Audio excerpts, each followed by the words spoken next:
வணக்கம். மாநிலச் செய்திகள் வாசிப்பவர் கோபாலகிருஷ்ணன்.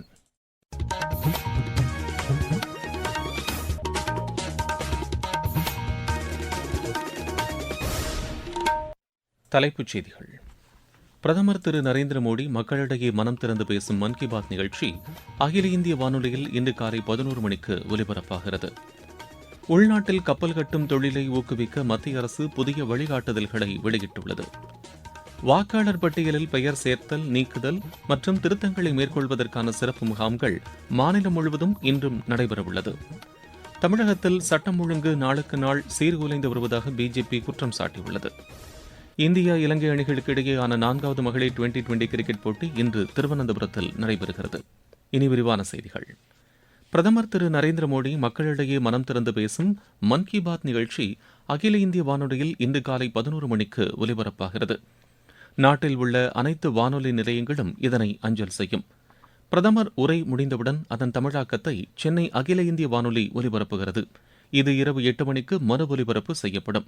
தமிழகம் மற்றும் புதுச்சேரியில் உள்ள வானொலி நிலையங்கள் இதனை அஞ்சல் செய்யும். குடியரசுத் தலைவர் திருமதி திரௌபதி முர்மு கர்நாடக மாநிலம் கடம்பா கடற்படை தளத்தை இன்று பார்வையிடுகிறார். கார்வார் துறைமுகத்திலிருந்து இந்திய கடற்படையின் நீர்மூழ்கி கப்பலில் குடியரசுத் தலைவர் திருமதி திரௌபதி முர்மு பயணம் செய்ய உள்ளார். விசாகப்பட்டினத்தில் கடந்த 2006ஆம் ஆண்டு நீர்மூழ்கி கப்பலில் பயணம் செய்த மறைந்த முன்னாள் குடியரசுத் தலைவர் டாக்டர் அப்துல் கலாமிற்கு பிறகு நீர்மூழ்கி கப்பலில் பயணிக்கும் 2வது குடியரசுத் தலைவர் இவர் என்பது குறிப்பிடத்தக்கது. குடியரசுத் தலைவரின் வருகையொட்டி கார்வார் கடலோரப் பகுதியில் பாதுகாப்பு பலப்படுத்தப்பட்டுள்ளது. கார்வாரிலிருந்து மஜாலி வரையிலான கடற்பகுதியில் மீனவர்கள் மீன்பிடிக்கவும் தடை விதிக்கப்பட்டுள்ளது. இந்தியாவை உலகளாவிய கடல்சார் வல்லரசாக மாற்றும் நோக்கில் கப்பல் கட்டும் துறைக்கான 2 முக்கிய திட்டங்களின் செயல்பாட்டு வழிகாட்டுதல்களை மத்திய அரசு அறிவித்துள்ளது. கப்பல் கட்டும் நிதியுதவி திட்டம் மற்றும் கப்பல் கட்டும் மேம்பாட்டு திட்டம் ஆகியவையே இந்த 2 முக்கிய திட்டங்களாகும். இந்த திட்டங்கள் உள்நாட்டு கப்பல் கட்டும் தொழிலை மறுமலர்ச்சி அடையச் செய்யும் என்று மத்திய துறைமுகங்கள் மற்றும் கப்பல் போக்குவரத்து துறை அமைச்சர் திரு சர்பானந்த சோனோவால் தெரிவித்துள்ளார். பிரதமர் திரு நரேந்திர மோடியின் தலைமையிலான அரசால் கொண்டுவரப்பட்டுள்ள இந்த உறுதியான கொள்கை முடிவுகள் 2036ஆம் ஆண்டு மார்ச் மாதம் வரை நடைமுறையில் இருக்கும் என்று அவர் கூறினார். 24,736 கோடி ரூபாய் நிதியுடன் செயல்படுத்தப்படவுள்ள கப்பல் கட்டும் நிதியுதவி திட்டத்தின் கீழ் ஒவ்வொரு கப்பலுக்கும் அதன் வகையை பொறுத்து 15 முதல் 25% நிதியுதவியை மத்திய அரசு வழங்கும் என்றும் அவர் குறிப்பிட்டார். மேலும் கப்பல் கட்டும் பணிகளை ஒருங்கிணைக்க தேசிய கப்பல் கட்டும் இயக்கம் ஒன்றும் உருவாக்கப்படவுள்ளதாக அமைச்சர் தெரிவித்தார். மகாத்மா காந்தி தேசிய ஊரக வேலை உறுதி திட்டம் மாற்றியமைக்கப்பட்டுள்ளதற்கு எதிராக தேசிய அளவிலான பிரச்சார இயக்கம் மேற்கொள்ளப்படும் என்று காங்கிரஸ் அறிவித்துள்ளது. புதுதில்லியில் நேற்று அக்கட்சியின் தலைவர் திரு மல்லிகார்ஜுன கார்கே தலைமையில் நடைபெற்ற செயற்குழு கூட்டத்தில் இந்த முடிவு மேற்கொள்ளப்பட்டுள்ளது. இந்த கூட்டத்தில் கட்சியின் நாடாளுமன்ற குழு தலைவர் திருமதி சோனியா காந்தி, மக்களவை எதிர்க்கட்சித் தலைவர் திரு ராகுல் காந்தி மற்றும் காங்கிரஸ் ஆளும் மாநிலங்களின் முதலமைச்சர்கள் கலந்து கொண்டனர். அடுத்த ஆண்டு மேற்கு வங்கம், தமிழ்நாடு, கேரளா, அஸ்ஸாம் மாநிலங்களில் நடைபெறவுள்ள சட்டப்பேரவைத் தேர்தல் குறித்தும் இந்த கூட்டத்தில் விவாதிக்கப்பட்டதாக செய்திகள் தெரிவிக்கின்றன. தமிழகத்தில் சட்டம் ஒழுங்கு நாளுக்கு நாள் சீர்குலைந்து வருவதாக பிஜேபி மாநில தலைவர் திரு நயினார் நாகேந்திரன் குற்றம் சாட்டியுள்ளார்.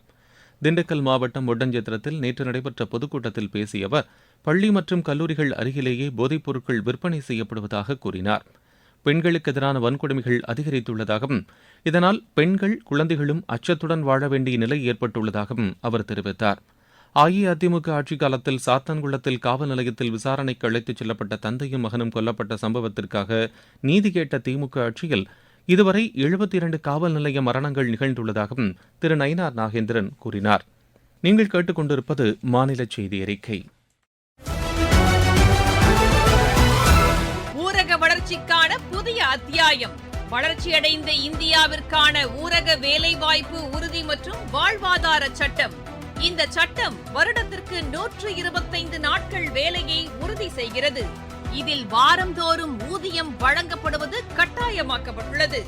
பணி முடிந்த 15 நாட்களுக்குள் ஊதியம் வழங்குவதை உறுதி செய்வதற்கான அம்சங்களும் இதில் இடம்பெற்றுள்ளன. ஊதியம் காலதாமதமாக வழங்கப்பட்டால் அதற்கான இழப்பீட்டுத் தொகைக்கும் இதில் வகை செய்யப்பட்டுள்ளது. வளர்ச்சியடைந்த இந்தியாவிற்கான பயணத்தில் மோடி அரசு தொடரும் சீர்திருத்த நடவடிக்கைகள்.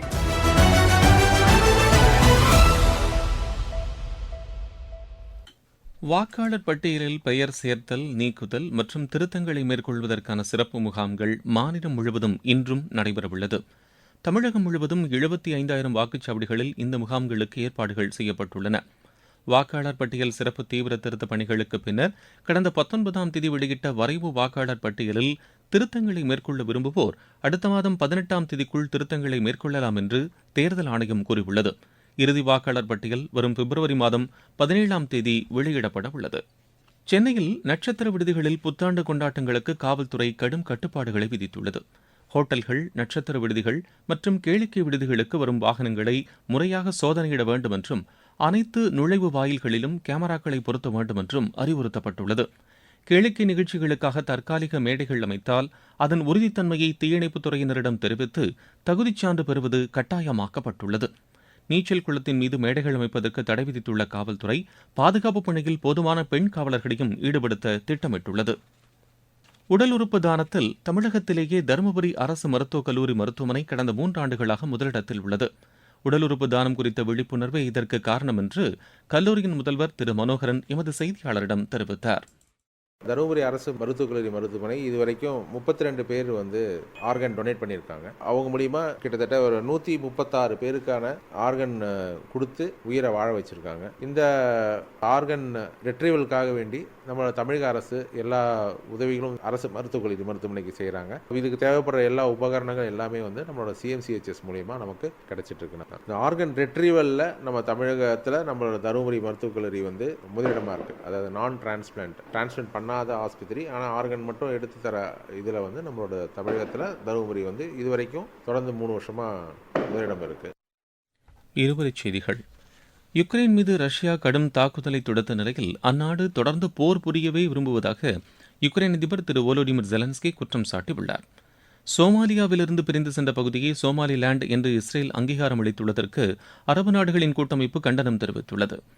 தலைநகர் தில்லியில் தொடங்கப்பட்டுள்ள அடல் மலிவு விலை உணவகங்களுக்கு பொதுமக்களிடையே மிகுந்த வரவேற்பு காணப்படுவதாக அம்மாநில அரசு அறிவித்துள்ளது.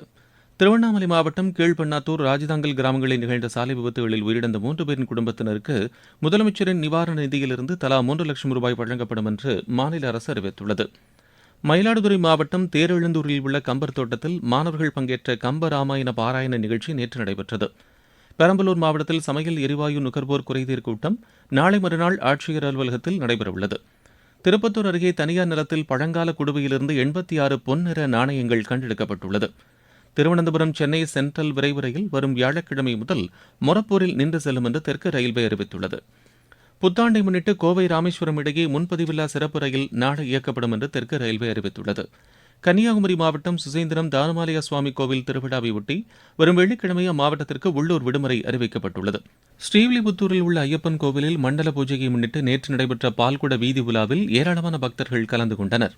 சென்னையில் நேற்று வீடுகளிலிருந்து 582 டன் பழைய பொருட்கள் பெறப்பட்டு அகற்றப்பட்டதாக மாநகராட்சி தெரிவித்துள்ளது.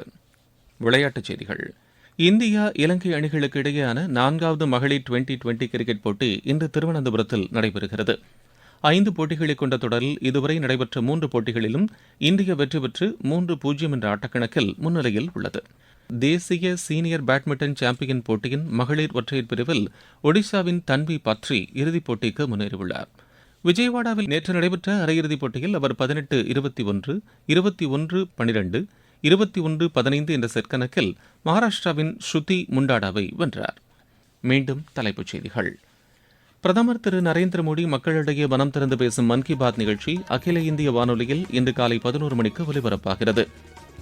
உள்நாட்டில் கப்பல் கட்டும் தொழிலை ஊக்குவிக்க மத்திய அரசு புதிய வழிகாட்டுதல்களை வெளியிட்டுள்ளது.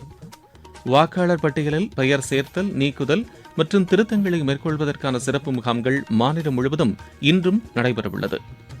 தமிழகத்தில் சட்டம் ஒழுங்கு நாளுக்கு நாள் சீர்குலைந்து வருவதாக பிஜேபி குற்றம் சாட்டியுள்ளது.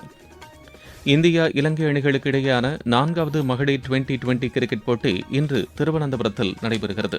இத்துடன் இந்த செய்தி அறிக்கை நிறைவு பெறுகிறது. இந்த செய்திகளை சமூக வலைதள பக்கங்களில் ஏர் நியூஸ் சென்னை என்ற முகவரியிலும், ஆர் நியூஸ் சென்னை என்ற யூடியூப் சேனலிலும் உடனுக்குடன் அறிந்து கொள்ளலாம்.